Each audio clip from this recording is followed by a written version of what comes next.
Hoy, la cultura pop se ha alimentado de las antiguas creencias religiosas para crear fantásticos héroes de antiguos dioses, lo que resulta muy atractivo. Pero ¿qué nos dice en realidad estas religiones antiguas, por ejemplo, de Thor? ¿Qué pasaría si en vez de enfrentarlo con un villano, lo hacemos con otro antiguo dios? ¿Qué tal Quetzalcóatl? Pues ambos tienen características similares y así podríamos imaginar una lucha divina épica. En el mito, ambos podían controlar o crear relámpagos, lluvia y viento. Eran dioses fuertes y muy amados. Si quieres saber más del tema, no te vayas que aquí te contamos. Pero antes no te olvides de suscribirte al canal, activa la campanita para que YouTube te avise cada vez que subimos un nuevo video. Yo soy Cristian Yogues. Yo soy Cecilia Arriola. Bienvenido a Histofilia.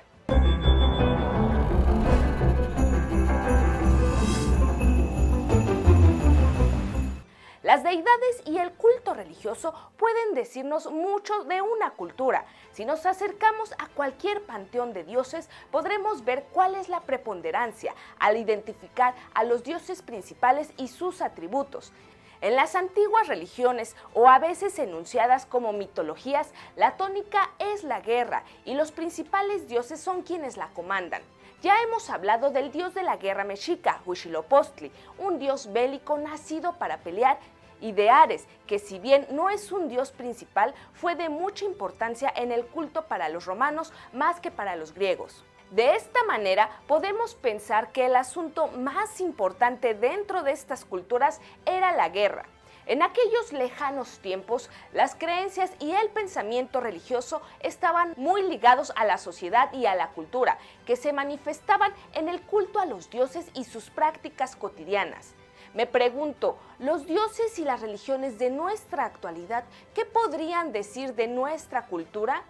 Ese es un asunto interesante, quizá para responder en otra ocasión. Hoy nos concretaremos a analizar un poco dos importantes deidades de dos religiones y pensamientos totalmente distintos. Con esto no intentamos comparar cuál es el mejor o cuál es el peor, sino simplemente los atributos que le caracterizaron, el pensamiento religioso de estas culturas. Pensemos en Thor y en sus atributos frente a Quetzalcóatl. Una vez más, acentuamos el aspecto lúdico de este ejercicio. No buscamos hacer tabla rasa entre estas dos religiones y estas dos deidades. Sabemos de sus diferencias, tanto de tiempo y de contexto. Sin embargo, este resulta un pretexto ideal para conocer más acerca del mito sobre Thor y sobre Quetzalcóatl. Así que quédate donde estás y acompáñanos a entender más de estas dos deidades. Empecemos con Thor. Fue conocido también como Doner, hijo de Jord, es decir, Herda, la tierra, y de Odín. Pero algunos especialistas afirman que su madre era Frigg, la reina de los dioses. Desde que era niño, Thor se caracterizó por su gran fuerza y tamaño. Era uno de los dioses principales del templo de Uppsala. Regía los fenómenos de la naturaleza como los vientos, los relámpagos, las tormentas, y en honor a él se hacían sacrificios para pedir buenas cosechas, evitar el hambre y la enfermedad. Además, era protector de la arquitectura. Se dice de él que era un poco colérico y en ocasiones peligroso, por lo que su madre, incapaz de controlarlo, lo envió lejos al cuidado de Vinir y Lora, los que fueron como sus padres adoptivos. Se cree que ambos son la personificación del relámpago. Una vez que creció y alcanzó la edad de sensatez, Thor fue admitido en Asgard, junto con todos los demás dioses.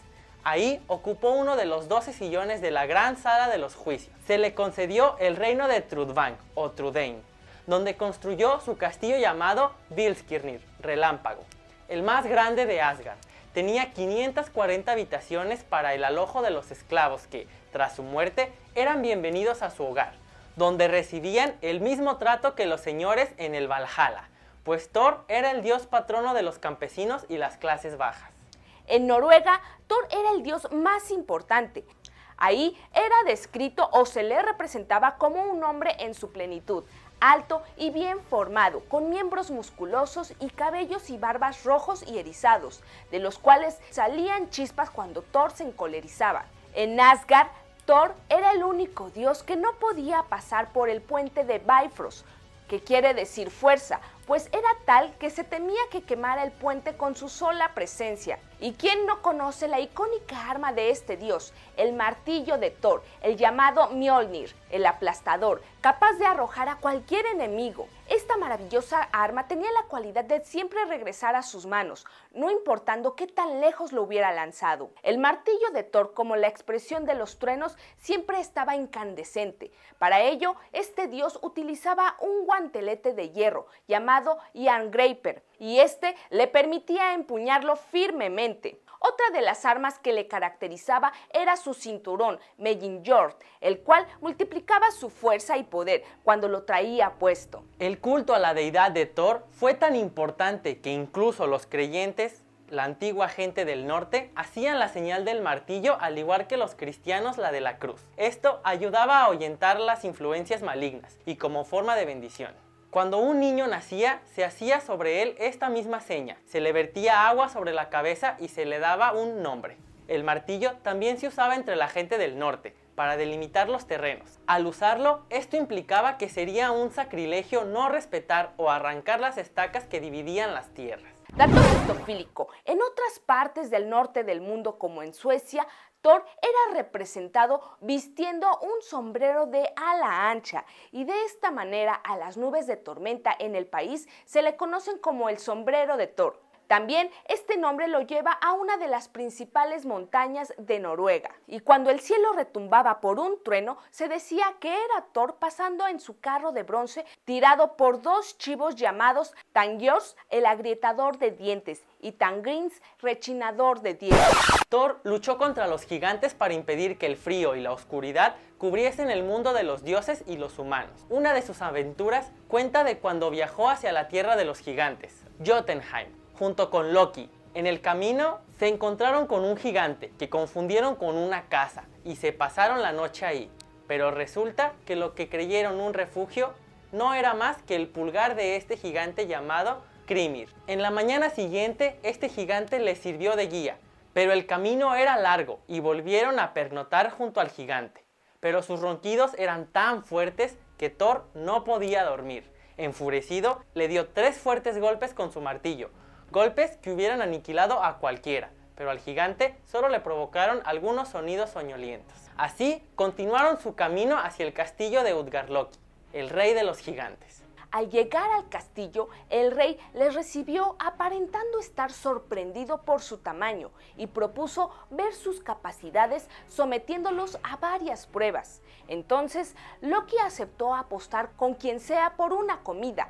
Así, el rey ordenó traer una mesa llena de carne a la sala. De un extremo de la mesa estaba Loki y del otro el cocinero Logi. La competencia comenzó, pero por más que Loki se esforzó por llegar rápido al centro de la mesa, solo alcanzó huesos, pues su oponente había devorado toda la comida. Después de ello, Thor propuso que él podía beber el mayor vaso del palacio, así que le trajeron un cuerno. Utgord-Loki se mostró orgulloso diciendo que los buenos bebedores lo vaciaban en un trago, los moderadamente sedientos en 2 y los bebedores insignificantes en 3. El duelo comenzó y Thor acercó el cuerno a sus labios, bebió profundamente, pero el líquido seguía hasta el borde. Hizo un segundo y un tercer intento, pero el nivel del líquido no bajó. Después, la prueba fue de peso. El reto era levantar el gato del gigante, así que Thor se ajustó su cinturón para duplicar su fuerza, pero al querer levantar al felino, solo logró que éste despegara una sola de sus patas del suelo. Por último, se enfrentó a una de las ancianas gigantes, Elli, la nodriza de Utgarloki, que fue considerada la única oponente digna para tan insignificante rival, pero en esta lucha también fue vencido. Al ser derrotados en todos los retos, fueron agasajados hospitalariamente. Al día siguiente fueron escoltados hasta los confines de Utgard, donde el rey de los gigantes les confesó que él era el gigante que los había guiado, el gigante Skrimir, y esperaba no volver a verlos, porque se había visto obligado a utilizar la magia contra ellos, y les explicó que tuvo que utilizar la magia, y es que si el gigante no hubiera tomado la precaución de interponer una montaña entre su cabeza y los golpes de Thor, probablemente hubiera muerto. pues hubo después profundas grietas en la ladera de la montaña. Al enterarse de esto, Thor intentó blandir su martillo contra el castillo, pero este desapareció en medio de una densa niebla, así que el poderoso Thor tuvo que regresar sin poder haberles dado su merecido. Sin embargo, otra de sus historias habla de que en una ocasión su martillo desapareció. Al principio creyó que Loki lo había tomado. Este le dijo que habían sido los gigantes, el mismísimo rey de los gigantes, Thrym. Este le propuso devolverle el martillo a cambio de la mano de la diosa Freya. Thor aceptó el trato y junto con Loki prepararon un engaño. Thor se disfrazó de Freya, así que durante las celebraciones que se organizaron para honrar la llegada de Freya, Thor se descubrió ante Thrym y comenzó a atacar a todos los gigantes con su martillo, acompañando lanzando truenos y relámpagos. Así, finalmente acabó con todos los gigantes del reino. Ahora le toca el turno a nuestra otra deidad. Y como te mencionamos al principio, las deidades de un culto religioso nos dicen mucho de una cultura o de las personas que la practican.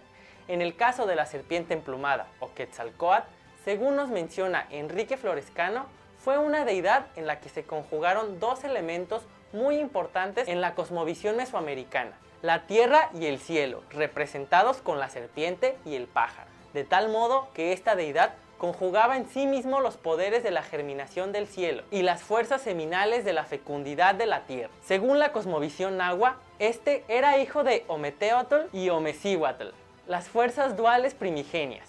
De ellos surgen Yaotl, Huitzilopochtli, Xipetotec y Quetzalcóatl. Él era el noveno de los 13 señores del día y a menudo se le asocia con el dios de la lluvia, Tlaloc. Los olmecas conjugaron ambas entidades y se creó la idea de un ser sobrenatural, compuesto por una cabeza con rasgos de serpiente y una parte trasera con aspecto de ala de pájaro.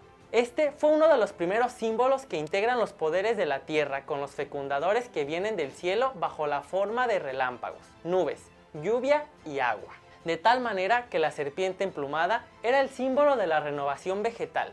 Sus plumas verdes de quetzal que le cubrían el cuerpo de serpiente eran referencia al momento del cambio de estación, de la seca a la húmeda, y verde de la vegetación. En algunos otros lugares de Mesoamérica, los templos de la serpiente emplumada eran representados con mares primordiales, rodeados de conchas y animales marinos, que simbolizaban su poder y capacidad de fertilidad. Quetzalcóatl fue parte de los dioses héroes, y es que su mito es tan complejo, debido a que aparece una figura bajo el nombre de Seacatl Unocaña Topilzin, nuestro señor Quetzalcóatl, serpiente emplumada que vivió, fundó y gobernó Tula. Por otro lado, en fuentes como el Códice Florentino se mencionan tres personajes, un gobernante, un dios y un sacerdote.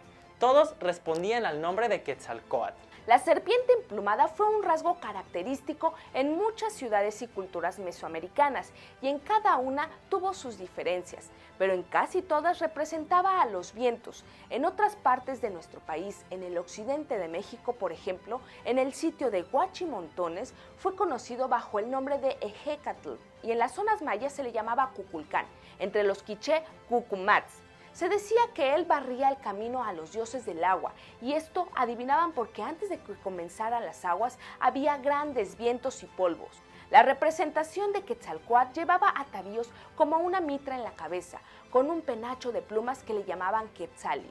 Esta mitra era manchada como de cuero de felino. La cara se presentaba teñida de negro y en el cuerpo vestía una camisa como de sobrepelliz labrada que no llegaba hasta la cintura. Tenía orejeras de turquesa, collar de oro del que colgaban coralitos. Llevaba también plumaje a manera de llamas, de fuego. Sus calzas iban desde las rodillas, eran de cuero negro y en la mano izquierda portaba una rodela con una pintura con 5 ángulos al que llamaban joyel del viento. El mito dice que estaban los dioses después de la creación del quinto sol preguntándose quién poblaría la tierra. Entonces Quetzalcóatl decide viajar al reino de Mictlán para ir por lo necesario para la creación de las criaturas que vivirían en la tierra. Encontró a los señores Mictlantecutli y Mictlancíhuatl y les dijo que iba para tomar los huesos jade, con los cuales se crearían a los humanos. Por supuesto, Mictlantecutli se negó a dárselos si antes no pasaba una prueba. la cual consistía en soplar en su caracol 4 veces y dar la vuelta alrededor del disco piedra de jade, pero el caracol no estaba agujereado, por lo que Quetzalcóatl llamó a los gusanos para que lo perforaran, luego los abejorros y las avispas para que soplaran en él. Al señor Mictlantecutli no le quedó más que dejar que tomara los huesos jade, pero Mictlantecutli no estaba convencido y le pidió a sus servidores, los moradores de la muerte, que fueran por él, para que regresara los huesos jade. Quetzalcóatl se negó, diciendo que se los llevaría para siempre. Entonces le pidió a su nahual que los engañara, haciéndoles creer que se los devolvería. Tomó los huesos preciosos de hombre y de mujer y se los llevó. Pero una vez más, Mictlantecutli le ordenó a sus servidores hacer un gran hoyo, y en él cayó como muerto. Los huesos jade se esparcieron, lo royeron las codornices, lo picotearon. Pero al poco tiempo, Quetzalcóatl recobró los sentidos y recogió los huesos jade, los juntó uno por uno e hizo de ellos un lío. Luego los transportó a Tomoancha. Cuando hubiese llegado, los molió Quilastli, la Cihuacóatl. Ella los puso en una vasija de jade, y Quetzalcóatl sangró su miembro viril sobre aquellos huesos jade. Los dioses hicieron penitencia, y así nacieron los primeros hombres, del sacrificio de los dioses. Si deseas saber más sobre el gran Quetzalcóatl, te dejaré un link de un video que profundiza más en el tema. Ahora veamos, tanto Thor como Quetzalcóatl tenían la posibilidad de engañar a la muerte, pues los chivos que jalaban el carro de bronce de Thor eran capaces de resucitar. Solamente era necesario no romper ninguno de sus huesos y guardarlo dentro de su misma piel, y al día siguiente revivirían. Se cuenta en la mitología nórdica el viaje de Thor a Jotunheim con los gigantes. Entonces emprendió el viaje junto con Loki y viajaron durante todo el día. Llegaron hasta los confines del mundo de los gigantes. Ahí divisaron una cabaña de un campesino, donde decidieron quedarse para descansar. Sin embargo, el campesino era muy pobre y no tenía para darles de comer, de manera que mató a sus chivos, los preparó y los cocinó, e invitó a la familia y al anfitrión a comer. Pero les advirtió que por nada del mundo rompieran los huesos, y una vez que todos hubieran terminado, los guardó dentro de la piel de los mismos chivos, y podrían resucitar al día siguiente. En esta historia, el malvado Loki convence a uno de los hijos del campesino para que rompa el hueso con la idea de comerse la médula, y de esta manera no pudieran resucitar a los chivos. Por su parte, Quetzalcóatl logró burlar al señor Mictlantecutli, cuando bajó al inframundo para tomar los huesos que darían vida a los seres humanos. Ambos son deidades de fenómenos poderosos como el viento, el trueno y el relámpago. Thor puede vencer a los gigantes y es de los dioses más fuertes de Asgard. Quetzalcóatl tiene un nahual, lo que le hace ser capaz de convertirse en cualquier animal. Además, con su sangre es capaz de dar vida a la humanidad. Thor, como parte de la creencia nórdica y a diferencia de otras religiones, los dioses no eran eternos. En el mito se relataba su irremediable muerte, el ocaso de los dioses, en el llamado Ragnarok, donde Thor luchaba contra la serpiente de Midgard, Jormungandr. Quetzalcóatl era un dios sabio, aunque también se cree que primero fue hombre. En el mito, estos dos aspectos se traslapan. Sin embargo, al parecer, él no murió y dejó la promesa de que regresaría. No podemos negar que entre ambos hay similitudes importantes, pero su culto, como ya lo habíamos dicho, es diferente tanto en espacio, tiempo y cultura. Ambas deidades están reñidas en cuanto a su poder y su fortaleza. Pero si hemos de escoger un ganador en esta lucha divina, presentaremos como triunfador a nuestro grandísimo Quetzalcóatl. No es porque haya aquí poca neutralidad, nada de eso. Incluso la figura de Thor nos ha parecido fascinante más allá de lo que se ha difundido en la cultura pop, sino que partimos de entender que Quetzalcóatl es una deidad eterna. Al menos en el mito no se concibe su muerte, cuestión distinta en el mito nórdico de Thor. Ahora dinos, ¿tú qué opinas de este encuentro? ¿Crees que se nos ha escapado alguna característica especial de alguna de estas dos deidades? Hay mucho que decir de estas dos importantes figuras dentro de las creencias religiosas. ¿Cuál es para ti el ganador? Platícanos, estaremos encantados de leerte. Y si el tema te ha gustado, sigue buscando historias, porque la curiosidad no acabó con el gato. Lo hizo más sabio. Vuelve a Histofilia y no te pierdas el siguiente video. Suscríbete al canal, comparte con tus amigos y sigamos viajando juntos por la historia.